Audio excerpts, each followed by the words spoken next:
Parti Nabiso, ce n'est pas soutenir un individu. On ne combat pas aussi un individu. On combat les anti-valeurs. Transco et Zonga, ezali lits, ezali action et même résultat. Moi, Namboka Félix Tshisekedi Tshilombo. Naloba ki nabino que initiateur ya avec ou sans machine à voter. Token débat ba élection. Est-ce que Félix Tshisekedi Tshilombo na retour na yetangwa utupoto la période de campagne. Message na yezala kini. Avec ou sans machine à voter, token de maponami. Ce qui na lingi na zala mission politique, na ko préféré na zala élu par le peuple. Peuple a fait sangayi bokonzi que flatter un politicien. OK?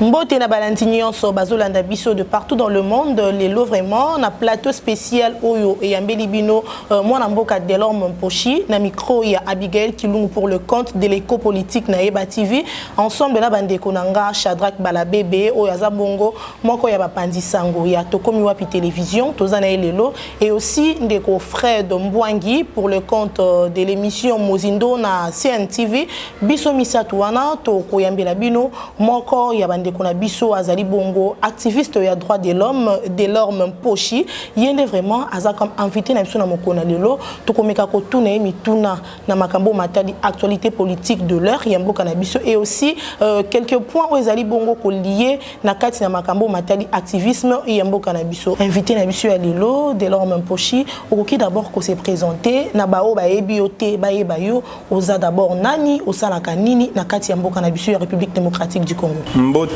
bapanzi sango nyonso yo tokutani na bango mbote mwana mboka Fred mbote mama Abigail mbote nayo Shadrack Balabebe na likambo etali présentation bien sûr na ko se présenter pour na bande ko nyonso yo batikala ko komona ngaite nazali coordonnateur initiateur ya mouvement citoyen mwana mboka nazali initiateur ya soutenant candidat moko na Seni Paul Sapo nazali initiateur ya non au tribalisme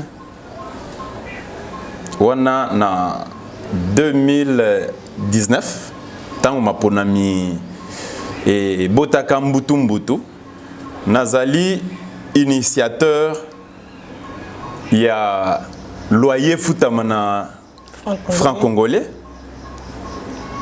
Nazali initiateur ya avec ou sans machine à voter tokende maponami ceux qui na lingina banda ko se présenter na makambu nyonso parcours nangai je pense que ngonga ikoki koleka lokola TV ezangonga.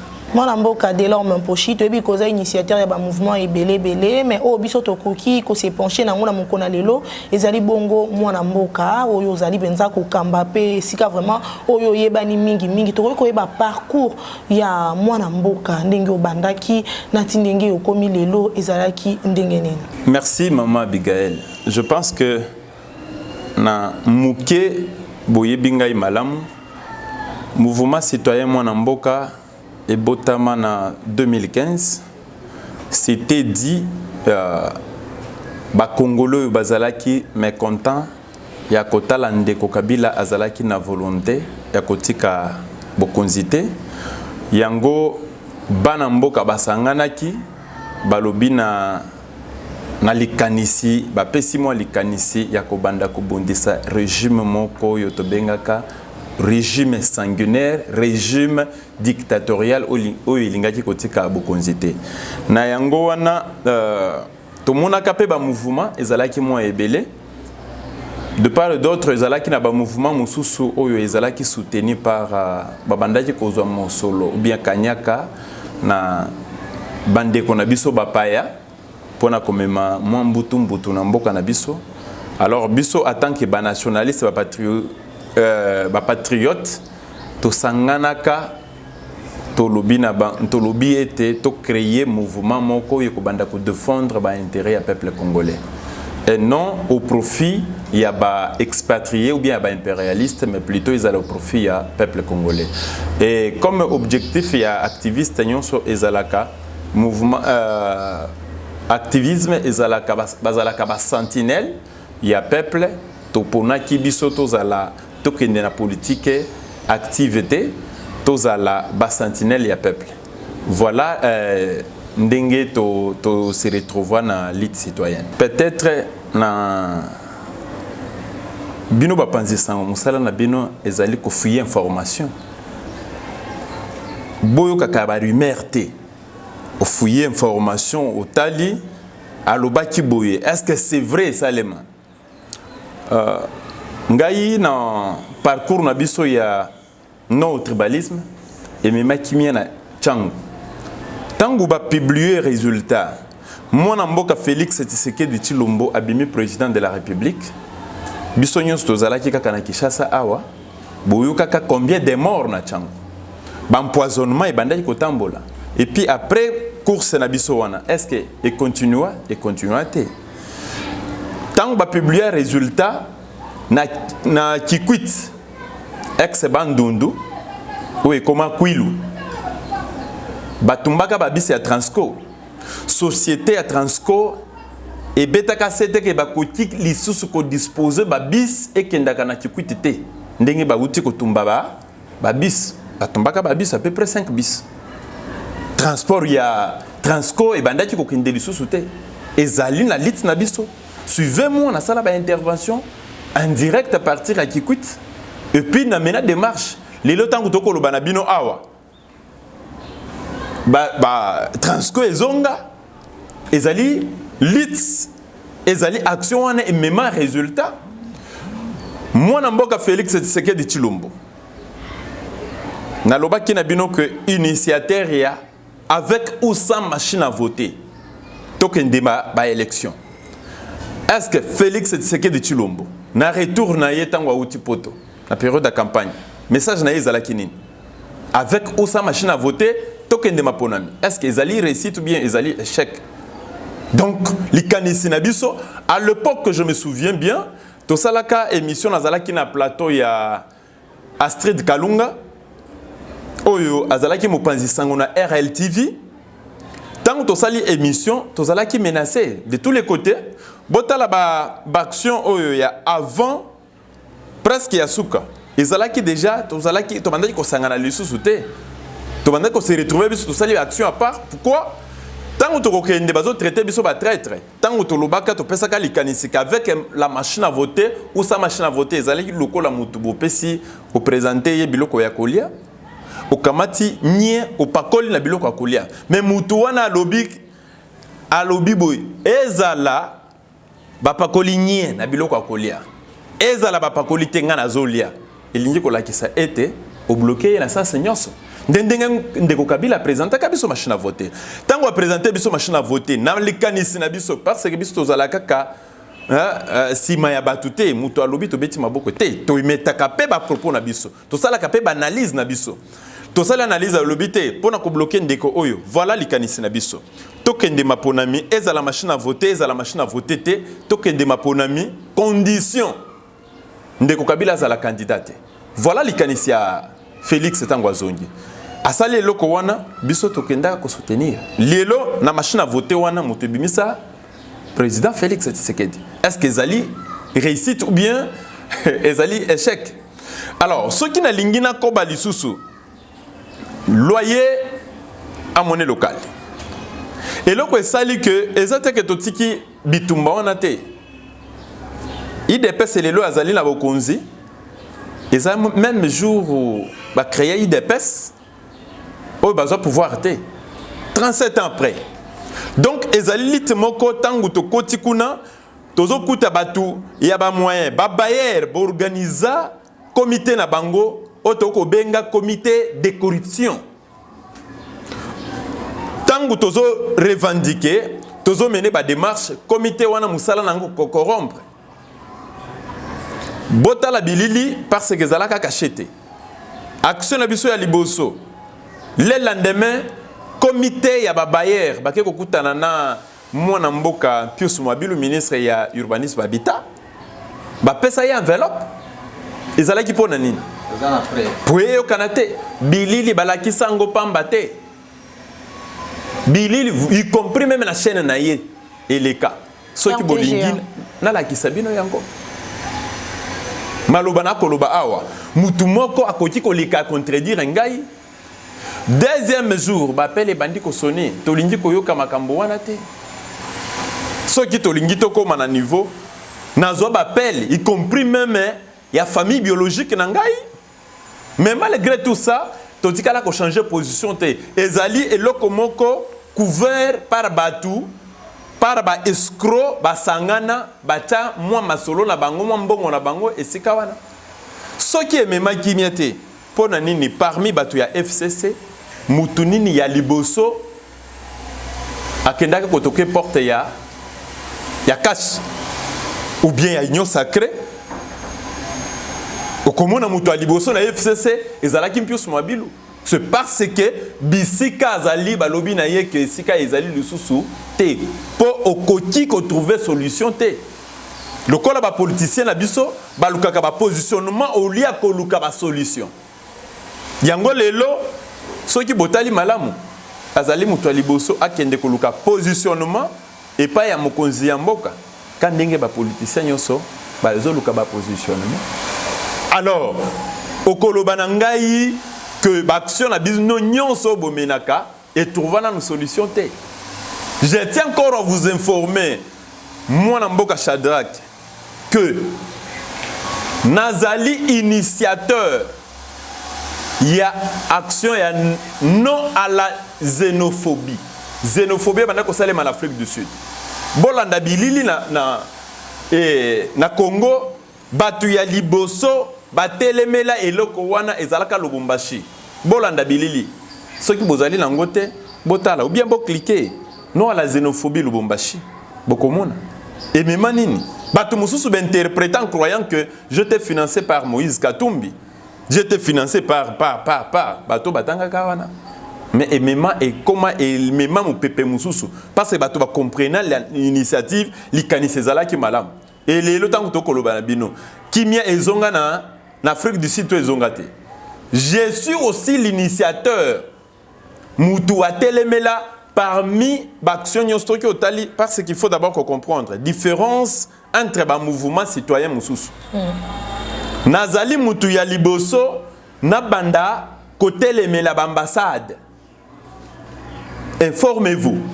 Je pense que Nabili Liwana Botuna. Ba journaliste baza ebele tokoti ko banda ko sala bango ba publicité awate ba chaîne ba tokomi wapi ezalaki pe bisika wa na tozali batu ya liboso to banda ko sala ba action contre ba mboka mususu ba bengani bandeko na biso na Angola ba parti politique nyonso wa parti politique mon côté zwa courage ya koloba non mouvement citoyen mon côté parce que bah mouvement Moussoussou, bazalaka financé. Ça, ce n'est pas vous informer aujourd'hui. Bazalaka financé par les Occidentaux. Alors, ce qui mouvement est financé par les Occidentaux, bazalaka na ba limite. Bah Moussoussou bazalaka kanyaka na bango na ba Monesco. Mubato bazalaka kanyaka na bango Monesco en tant que Monesco ezala constitué na bamboka Moussoussou. Mutuni ne koti koten. Il m'a demandé Major Onumbi. Bakoloba na bino que babandaki ko sala ngote toza batu ya liboso à l'époque Kabila est encore Kabila to telemela bangolais suka na ngwe mema kimia Cheo Kitundu à l'époque azalaki na le ministre ya affaires étrangères abengi saka ambassadeur a pesa ya nonini na kutiko ya ko répondre te ba bengi si ambassadeur et pas ministre aboya mais tangu biso to telemaka na ambassade c'est le même jour ambassadeur akenda koluka Cheo Kitundu bakuta kimia pe zonga na Angola ti lelo mbutu ezalaka lisusu te na Angola donc nyonso wana ezali ba solution te ou bien oluka ka solution ezanine tolobi Kabila akende Kabila ne plus hein solution ni boko lo bana biso que te trouver solution te jusque là oko comprendre vision ou bien objectif ya lit ya mona mboka te. L'itnabiso, ce n'est pas soutenir un individu. On ne combat pas aussi un individu. On combat les anti-valeurs. Totikala jamais qu'on proposer que candidat Nabiso na présidence Félix Tshisekedi, non. Landanga n'a pas déclaration, y compris voir même à Top Congo, na salaka déclaration après Félix est au pouvoir. Na lobaka boye. Nazo soutenir victoire. Il y a opposition. Parce que to bandati ko bundisa le pouvoir en place. Aujourd'hui, opposition et du pouvoir. Ezala Fayulu alekaki. Ezala Tshisekedi alekaki. Tolinga kaka to applaudir pouvoir. Et là, quand on bundisa, ezali bantu valeur. Kobosana social, il y a peuple congolais, beaucoup de l'Angola sous-souté. Avant Kabila Kende, to bandaki ko bundisa Kabila. Individu, biso côté na biso bandaki ko bundisa système. Mais yo zongi même chose. Eza lokola, eza ba copier-coller. Biloko wana lolenge nini tokoti ko appuyer yango. Tokoti ko appuyer yango te. Biso soki tozo bundisa, tozo loba na nyonso boko mona selon bino to bundisa Félix, to tikala ko bundisa Félix individuité. Tozo bundisa bantu valeur. Na pas exemple ya mukie. Nomination. Bakamati Bateli Mutuna Bangoyo, ngai na koloba que il n'était pas voté. Younes Maweje, parce que, informez-vous, il a été imposé candidat à chef de l'État. Félix Tshisekedi. Nakasai. Imposé. Tout va se présenter. Le col a candidat. Arrivé quelques heures, Bazela Kati Mokolo Peter Kazadi. Akiti Nakasai a présenté un candidat à chef de l'État. Binonyo se voter Younes Maweje. Bokende Siko Nakasai. Non, si Kabila bloque, oui. Toboïté. Kabila bloque le col et comment Ibn Nabino. Nakasai Sikoyo. Le gouverneur est en place. Azali Moutou Kabila. Qu'est-ce qui bloque? Ceux qui te lobby qu'il est incompétent, non, tu as Bunsa Félix. Non. Na loba Kangopé, na intervention nangai que le pouvoir ba gérer Kamboka na héritage té. Yano papa lobaki. Non. Ceux qui va trouver que tu es incompétent, baluka mutu mususu azali compétent capable de gérer province wana bacha yesika wana. Bakamati mutu oyo abongite o bochaki et simbite bochaki ata na 10e wana bolé sakaye fufu chaque jour. Par exemple ça. Wana zako bondisa ye. Par exemple peuple botala bandeko na biso na est. Bazo kufu bazo kunda bango na ba condition nini? Est-ce que kimi eza na est? Awa kwanga ezalaki na 300 et combien na 1000 francs. Tolo baté tozo bondisa un individu. Non, tozo bondisa un individu. En même temps, yo oko kamata ka ba mituka ya cher, ya ba valeur ya ba $200,000, salaire na yo zalaka $15,000. Ozo pesa mutu donc offrir mutu ka $15,000, il y a $200,000. C'est combien de mois? 10 mois c'est $150,000. Ça la calcule combien de mois? Mbongo wane koti ko sungate. Gratuité enseignement bloqué. Donc le belango le sous-souté. Ba parents ba comme ko senga bango mbongo. Bolobi na bisto respecter distanciation. Mais bino bolobi non réunion même réunion à Moussala 10 personnes ba ko sanganate. Mais lobi to moni bino ba église na bisto ko ta kali sous-souté. Lobi to moni bino kuna boton de cette église boko binaka. Donc il y a un problème. Yo komi mutu mususu peuple ngo batu ba pesa ko yo bokonzi ba komi torturer. Ba barrière bo circuler na butumu. Boko mona ba barrière ba barrière wana e komi lokola message ya Mobutu alobaka que bilangana bino alobaka na basoda bilangana bino eza peuple. C'est la même chose. Otozo vivre. Bokende na ba barrière nyonso wana opesi 500 au leki couvre-feu, c'est-à-dire égal à 500 à 1000 francs. Ceux qui tolingi to le belango, bolobi to le bien. Non. Moi na mboka Fred, il faut qu'on mécanane ko revoir question na yo. Je pense que na partie mususu tuni yango mabe. Pour na nini na lobi yango bongo lobi ba Donc, selon yo, les 80%, il y a action yo na initia est un échec. Par exemple, l'action ni. Et réponse est alité. L'action nyonso yo na initia échec etika la kozalate.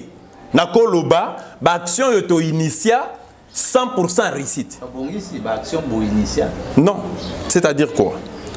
Oyo ngai na initia na oyo baninga mususu ba initia. Oyo na tambola katozala kana bango elongo. 100%. Yango na meki kotanga action parce que soki na lingina banda koloba, je pense que ngonga ikoki kozala muke surtout TV za ngonga. OK. Na makambo etali sortie médiatique oyo. Ezali bino ba panzi sango boye ko lukanga ebotu nanga mituna. Il fallait qui avant de répondre na bengisa bandego nyonso tozala na bango. Non. Au cause à l'invité à journal. L'invité à journal aux alaka, combien de personnes vous invitez? Ceux qui na lingi, ceux qui bolingi bo changer, boloba na bisoko. Dès que lingi loba, benga bandeko nyonso wana bokomona awa bozanga même ba caméra ikozanga place à cause de l'image. Ça la politique et ngwana zoko panza na muke na baninga na yo. Na soki to se lansaka na politique active parce que même l'activisme aussi ezali politique et passive. Soki to linga ko se lancer na politique active mbele to linga to kende lokola bandeko mususu ba honorer vula bomona bango. Mbele olinga ki omona pe bandeko mususu babandi consultation bozomona sur les réseaux sociaux té consultation citoyenne ba mouvement mususu ba se créer pe ba leader na ndenge na bango babandi pe consultation bosi bomona ngo si bomona ngo te tozali elongo na tikala kokabwana na mututé. Le problème c'est quoi? Baninga mususu soki ba yaka na ini na action initiée par mon mboka c'est parce que d'abord ba yibi bien que to ka porte à un politicien té pour nos causes solo. Non. Toto kaka porte ya et ben impérialiste c'était pour nos causes solo. Non. Mais plutôt to zala ka ba sentinelle ya peuple. To koti ko initier loko moko boye. Ba tutu va s'appeler nango. Ba to à l'époque ba initier bon, la plupart ba to belé Kabila kende. Après départ Kabila. Bota la bande ko mususu. Bozo 2019. Yebi sangai mouvement citoyen ba initier action ni ba sel lango wapi obino bomona 2019 2020 mouvement nini initier action nini ba ninga basala non au komona été biso tozali toujours ensemble et lelo là je vous promets na maloba mususu peut-être kolobela ngo na mituna mususu ezoya je vous promets que ceux qui na lingina initier to initier les action ezalaka l'imposition action té. D'abord c'est ça le secret. To benga kabaninga mususu ya to moni to koki ko sala boyo. Pamba temboka na biso e koki ko kende. Lobi awa bomona kimi bande ko na biso basala ki action ya ram. Bien sûr ngai na s'excusaki parce que nazala ki occupé makamba musala nazala kité. Mais j'étais ensemble avec eux. Et au Kolobanangaïke, ensemble, en commençant d'abord par la réunion, parce que toute chose est à la kaka, la réunion et l'action c'est à la spontanéité. Et Zali to bongi sakake. Ah ouais, les autres bima tel jour. Tu confirmes avoir participé à la réunion. Ko participer na bango, ko accompagner bango, même dans les médias. Bota la numéro et ba message nyo se bandaki ko circuler sur les réseaux sociaux. Numéro nanga ezalaki. Bah question bah journaliste on a dit qu'on a na téléphone, je répondais la bandeko fait sa position ensemble na baninga. Donc on a tikala ko kabwana na mutute, na tikala ko zala pe na ambition politique ko mona wana te. Ce qui na lingna za ambition politique na ko préféré na zala élu par le peuple. Peuple a pe sangai bokonzi que flatter un politicien. OK? To bundisaka individualité. Na la muki na tongo na lobina banda ko bundisa kingani non to bundisaka banti valeur ce qui lelo na moni loi ezolo babui congolais nyonso afutaka ndaku na franc congo na monnaie locale franc congolais commission ezalaka kaka na charge ya locataire te ezalaka partager wana loi mutu ezoloba Nathalie sikoyo yo censé ya kolandela kosala lango suivi pour qu'il y ait l'applicabilité de cette loi. Na moni ete ozo sale lango te. Musala nango yango wana. Donc okolia kambongo ofele. Na moni obandi kote kabanda ku ya l'état. Ba bien à population. Totika yo parce que lobby to ataka ki kingani. Totika la ko attaquer individualité. Bota la tangu ndeko a répondre qui biso na TV. Boke ndeko tune langai ministre. Bien sûr, nazo qui m'appelle. Je résouligne encore. Nazo qui m'appelle, il y a ba aîné nangai, la société civile, nazo qui m'appelle, y compris même m'appelle, il y a famille biologique nanga. Pour un dossier. Pour natika, ndeko pius mobilu kinia. Je n'avais pas cédé, na senga qui a changé de position. Andima. Bota la kena ko signé contrat, to moni la encore na TV. Mais to féliciter idée, mais to totale la siko applicabilité nango. Na lobaka tangu nyonso que et puis na utaji ko lobana bino awa to tikala ko bundisa un individu. Tangu bano makaba bimisi gouvernement.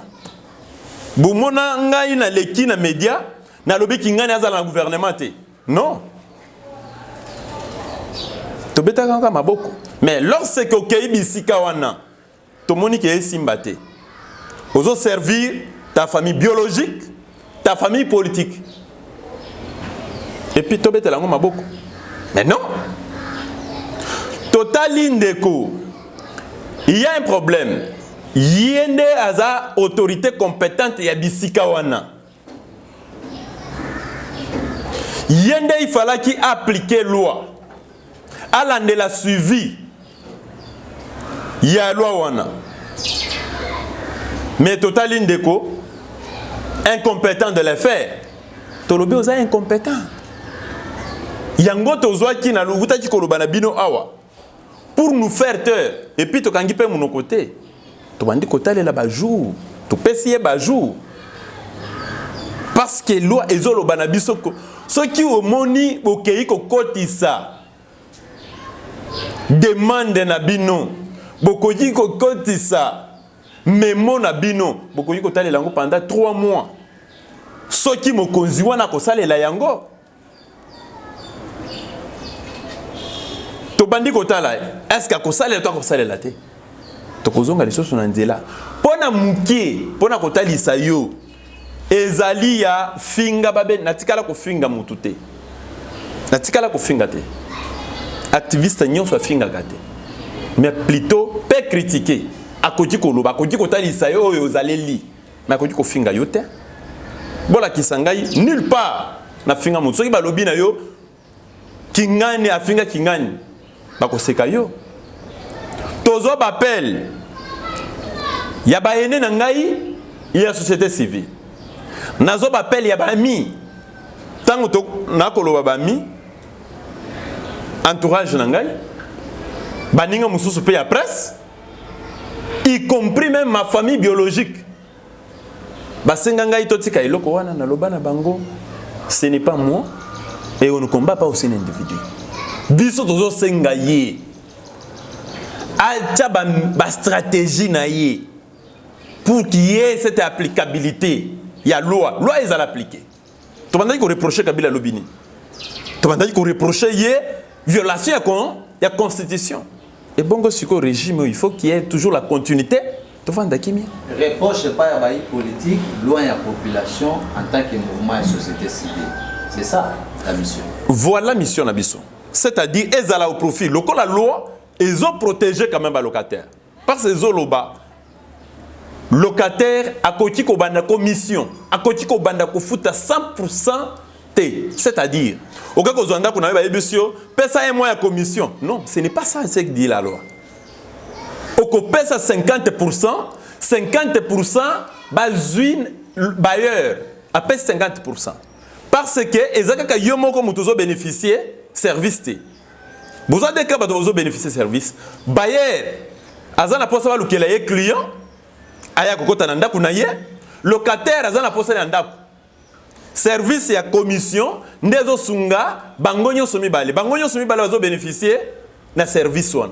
Mais comment expliquer na mboka na biso eza mutu moko ezo revenu na charge na ye soki botali mapango ebele et comment le col habitude bazo escroquer ba bailleur bazo escroquer même ba locataire un mois comment au pesi un mois akamati 50% katikati ya un mois et mbongo pesa ki apesi commissionnaire 50% ye azuya a saleli. Donc au lieu ya zo 50% apesa yo pesa katikati te ye azo zwana oya yo locataire na ye yo muto ye pa na ye kologe pa na ye azo escroquer yo mbongo. Voilà makambo nyonso wana ezali défini par la loi. Et nani aza censé ya kosala ba suivi ezali ministre ya urbanisme habitat. Mais ministre ya urbanisme habitat lokola kamataka bandeko na ye ba mécanicien atango na cabinet moyen basala la suivi nango ezali te tolobeli yango toningi tolobe. C'est-à-dire on n'attaque pas les individus. De deux ngai ceux qui tozali na média tozoluka branchement te tozoluka branchement te hein tozoluka branchement te ya non ceux qui peuple apesi ngai mandat ceux qui nazala kana poste peuple apesi ngai mandat na lingaki na postuler en 2018 pour ne te postuler en 2018 te ceux qui na lingi na postuler batu nyonso babima bomona batu mususu babimite bake balali libanda bazupe ba se retrouver les longs assemblée bomona banane olingi ka toloba alors tolingi oza devant écran faut koloba. OK, exemple kaka Mouké. Safu, Daniel Safu. Bomona ya libanda te. Combien asa fie nanga ime place à koloba vérité, il faut toloba vérité. Na lobi place à koloba vérité, il faut tozala toloba quand même vérité. Okay. Alala libanda. Combien de députés o binope aussi bomoni balali libanda pour kimizonga na est. Combien de députés au bomoni balali pe libanda pour peuple ali malam. Combien de députés au bomoni balali libanda pour balobaki gratuité enseignement et zo simbate. Combien de députés bomoni balali pe libanda tomoni bakomi bakatiara na Assemblée nationale.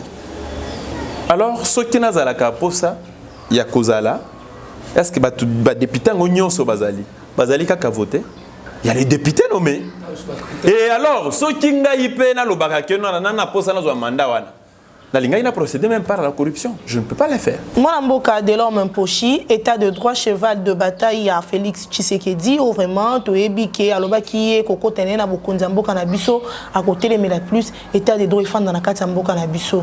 Kassilelo, déjà, moi, Mboka Sali, 2 ans, na Bokonzambo Kanabiso, évaluation, il y a eu ça pour l'état de droit dans la République démocratique du Congo. Et Zala Kikaka.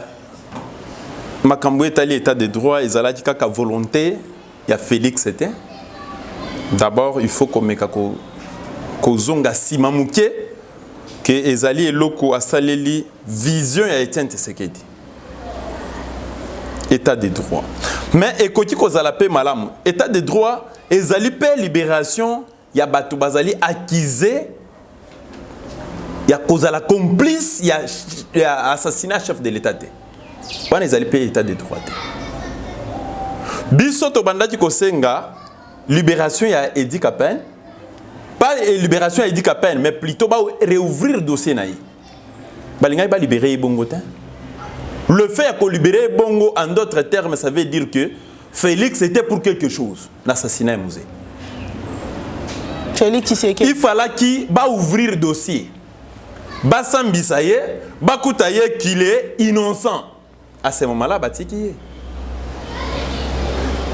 Grâce présidentielle, ezalaka pona batu assassinat chef de l'État. Je ne le confirme pas que Edi Kapen a boma musée. Non. Mais na lobby que bakanga bango na dossier assassinat chef de l'État. Il fallait qu'il va réouvrir dossier, babanda kolandela, bakouta ceux qui bakouti qu'il était innocent. À ce moment-là, ba libérer. C'est ça état de droit. État de droit ils allaient ko bimisa mutu nyonso na muyibi obimisi libanda non. Quand ndenge to monaki grâce présidentielle ba kamati ba libérer bato bautaki koyiba mbongo lobi awo bazongi si yango te basimbi ba bien na bango te mbongo ya 100 jours ba libérer bango non grâce présidentielle donc to ko se retrouver muto ayibi na vanda na ngana betata yinane na kobima na grâce présidentielle et puis na kotika na mbongo il fallait que balandela bango babotola d'abord bango biloko par force sima bazo mérité peine na bango wana kendeti na suka état de droit ezali pe koluka lolenge nini ya ko sécuriser peuple congolais lelo to uti kolanda changement ya maman Leila Longwe tozui madame pourquoi ta place wana bande quoi Bintou Keïta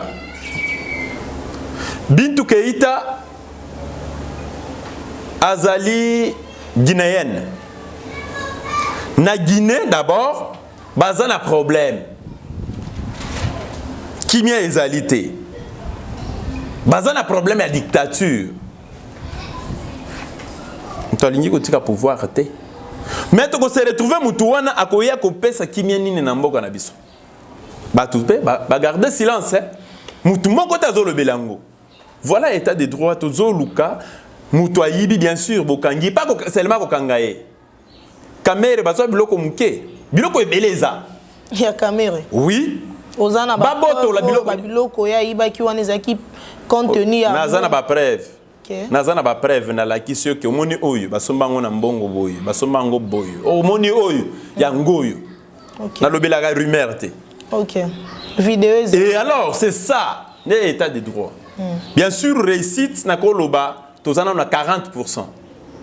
Mais il faut... Na 2 ans, ça déjà na 40%. C'est qu'Azana a réussite déjà avancé. Non, et bandaki ko tambo les décolaki. Arrivé à un certain moment et calé. OK. État de droit, ils allaient pas ko escroquer batuna eloko na bango ramte. Ba société maleto bakiza kamere wana. Yango société ozomona. Ezo kendena société 5C énergie. Mbongo wana eza société malette, eza société konité.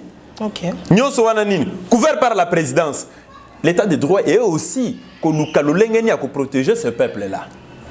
Les alliés qui sont en train et là, on a bango babengi ram, non? Kobosa na te que ceux qui va décorer pour na kosa le lango, pour na ko visiter, kosa la boye, et l'indi ko la kisa que to uti na régime mususu, to uti na régime mususu non. Ba date historique etikalaka. Le 16 20 ans yangoyo toujours se rappeler mokolo ba occidentaux ba impérialistes ba bomele biso musée en complicité avec l'église catholique. Oh. En complicité avec l'église catholique. Jamais ko bossa na date wana. Ata soki ba changement ya ba régime et après 2 siècles. To ko bossa na te que le 16 janvier ezali date congolais nyoso ko ko bossa na te. Le 17 janvier, ezali date congolais akoki ko bosanate. Ezali ba date mibale oyo ba impérialiste, ba bomela biso ba héros, ba nationaliste, ba patriote, ba to bazalaki na bolingo ya mboka en complicité avec l'église catholique. Alors, le la maladie ezali ya coronavirus oyo batu nyonso bayebi yango basali ete batu ebele bakoti ko sanga na esika moko te chaque date biso moko to yebi combien to sanganaka maladie wana ekoti ko panzana ekomi lisusu ko créer biso problème bozwango bomeka ko comparer yango oh non changement ya régime te tikala kozala te na makambo etali quelle est encore la question entre Lumumba et Kasavubu. Vrai héros. Vrai héros. Lumumba et Kabila. Babengi Lumumba héros. Pour défendre, parce que héros, peut-être va comprendre. Pour défendre l'intérêt de Mboka, Bandekwana Babomaye, Kasavubu père Koufalo Lenkakan. À se retrouver lolengekani na pouvoir. Alors ceux qui beaucoup accorder ngonga à la prochaine fois tokotango na détail.